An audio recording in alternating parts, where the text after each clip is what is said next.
de que candidato está mais próximo. O votómetro Presidenciais do Observador dá uma ajuda a perceber. Basta responder a 15 perguntas e, se quiser, afinar as respostas. E o votómetro revela de que candidato está mais próximo e mais distante. O votómetro Presidenciais está disponível em observador.pt e tem o apoio da Toyota.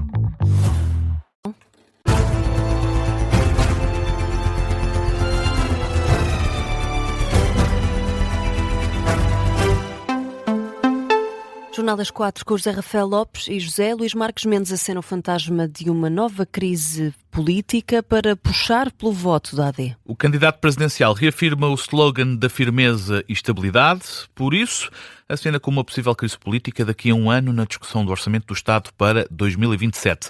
No almoço comício em São João da Madeira, Luís Marques Mendes contou com o apoio de Castro Almeida e de Rui Moreira para insistir nos votos dos que querem dar tempo ao governo para governar Miguel Viterbo Dias.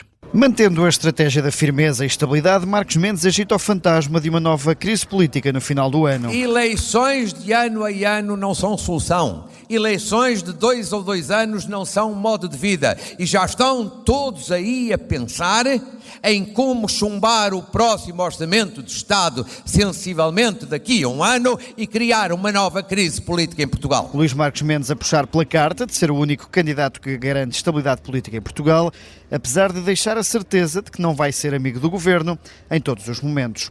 Depois de ter poupado a Ministra da Saúde às críticas, agora, que Ana Paula Martins já tem agenda pública no arranque da semana, vem pedir que apareça. O primeiro conselho presidencial que daria à senhora Ministra da Saúde, daria o conselho de que ela apareça a explicar porque é que algumas coisas más estão a acontecer na saúde e que ao mesmo tempo diga aquilo que está a ser feito, a ser preparado para corrigir essas situações. Marques Mendes, que critica ainda a excessiva carga burocrática sobre médicos e também sobre professores, num almoço-comício em São João da Madeira, em que o antigo Presidente da Câmara e Ministro da Economia, Castro Almeida, quis puxar pela independência do amigo. Ele irá fazer críticas quando for Presidente da República.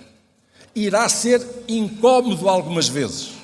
Vai-nos entristecer algumas vezes, a nós, social-democratas.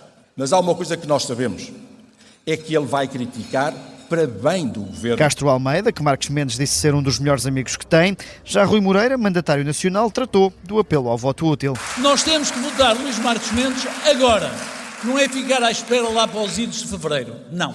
Eu acho perfeitamente natural que Luís Marques Mendes tenha o apoio do seu partido. Mas precisa mesmo de ter, e precisa ter o apoio da AD, e precisa mesmo de ter, e precisa ter o apoio do centro-direita, e precisa mesmo de o ter. Rui Moreira e Manuel Castro Almeida a apoiar Luís Marques Mendes, que vai insistindo no slogan eternizado pelo socialista François Mitterrand. Um trabalho do jornalista Miguel Viterbo Dias, que está a acompanhar a campanha de Luís Marques Mendes. Aqui os destaques desta ação de campanha em Aveiro. A caravana segue agora para Lamego para um comício que encerra este dia de voto antecipado. E Gouveia Melo mostra-se ambicioso em boticas, admite que era bom ganhar a eleição presidencial à primeira volta. O almirante defende que o voto útil não deve ser no sentido partidário e leva a fasquia na corrida a Belém. Eu quero passar à segunda volta. Na preferência era bom que se resolvesse à primeira volta. Mas tenho muita confiança.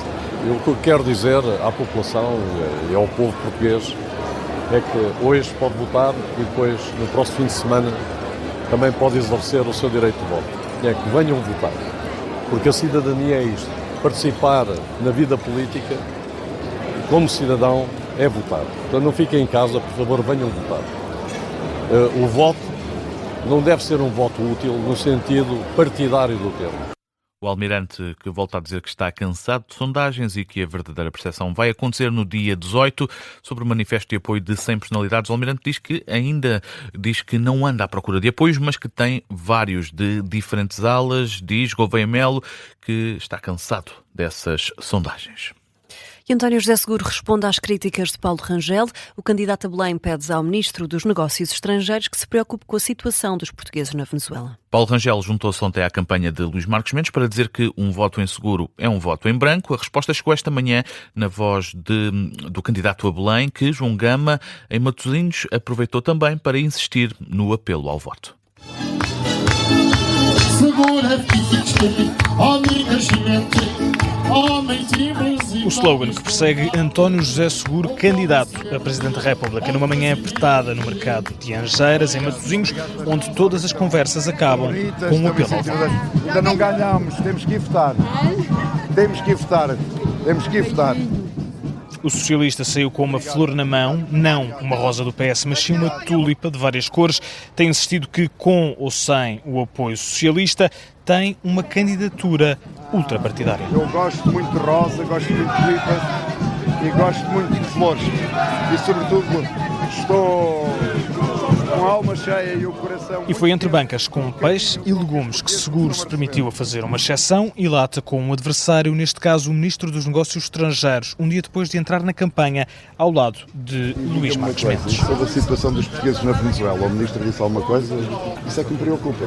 Devia preocupar o Ministro dos Negócios Estrangeiros. Preocupado com os portugueses em Portugal e no estrangeiro, António José Seguro diz um candidato firme que veio para unir-se. É verdade, isso deixa-me muito feliz, porque eu quero ser o Presidente de todos os portugueses. Isso corresponde àquilo que eu quero. Eu vim para unir e para mim não há portugueses dispensáveis. Mas do PS ainda há algum apoio que lhe falta? Socialista, candidato a Belém com uma tulipa nas mãos, em campanha no norte do país. Estou contente, António José Seguro, presidente. Um trabalho do jornalista João Gama com a ação de campanha de António José Seguro. A caravana do socialista está agora em Aveiro. E André Ventura acusa o Partido Socialista de estar a fazer uma campanha à base do medo. Resposta do candidato apoiado pelo Chega depois de José Luís Carneiro ter dito que Ventura é um candidato que quer romper com a Constituição. Em Viseu, Ventura responde, acusa o PS de ter receio do combate à corrupção e de estar a promover uma campanha centrada no medo. Vou evitar andar em diálogo direto com qualquer dos candidatos, mas era particularmente relevante que o líder de um partido, como o Partido Socialista, diga às pessoas que se eu ganhar, como a maioria das sondagens indicam, que o fascismo vai voltar, que o racismo vai se implantar na sociedade, e isso é só meter medo. Mas não é de agora. António Costa fez o mesmo, Pedro Nuno Santos fez o mesmo. Os líderes do PS têm-se especializado nisso, que é se ganhar o André Ventura, ou se o Chega a ganhar, vem aí o racismo, vem aí o fascismo, vem aí o regresso ao passado. O que vem é o fim da corrupção, o que vem é o corte com a corrupção, e é isso que o Partido Socialista tem medo. André Ventura, que em Viseu recusou comentar a desfiliação da vereadora de Coimbra, eleita pelo Chega.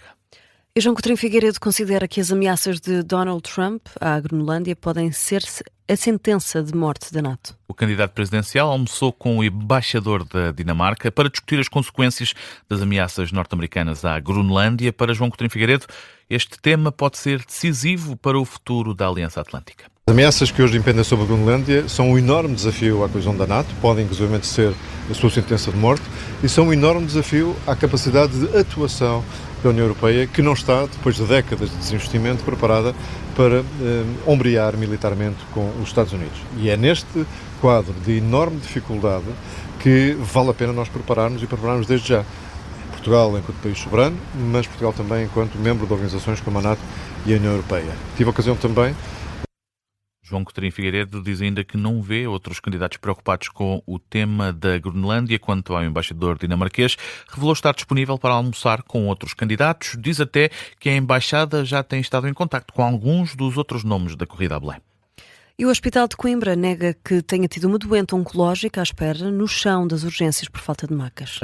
A reação surge depois de circular pelas redes sociais uma fotografia de uma mulher, supostamente doente oncológica em fase terminal, deitada no chão do serviço de urgências, isto no Centro Hospitalar Universitário de Coimbra. Segundo a instituição, foi o familiar da doente que a colocou no chão de modo a encenar o acontecimento. É o que se pode ler no documento partilhado pelo hospital, que durante um curto período diz que este familiar decidiu regressar ao veículo, trazer uma manta e estender a doente no chão. Enquanto o fazia, anunciou a intenção de fotografar e divulgar as imagens. A ULS de Coimbra garante que nunca permitiria que a utente permanecesse no chão por falta de meios.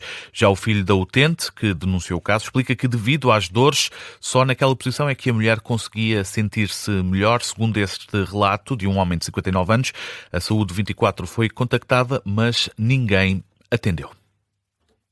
Na atualidade internacional, o presidente dos Estados Unidos pediu a Cuba para aceitar um acordo com os Estados Unidos antes que o país fique sem petróleo e dinheiro. Donald Trump diz que é uma questão de tempo até que esse cenário se verifique em Cuba e que o país não vai ter acesso ao petróleo da Venezuela. Na rede social Truth Social, Donald Trump deixa esse pedido para que Cuba aceite um acordo com os Estados Unidos. A publicação do presidente norte-americano surge depois da operação em Caracas, levada a cabo pelos Estados Unidos para capturar o presidente da Venezuela. Nicolás Maduro foi levado para Brooklyn, onde está a aguardar nova sessão de um julgamento com acusações de narcotráfico. Após a detenção, os Estados Unidos decretaram um embargo ao petróleo da Venezuela e estão a gerir a indústria por tempo indeterminado. Notícia de fecho do Jornal das 4.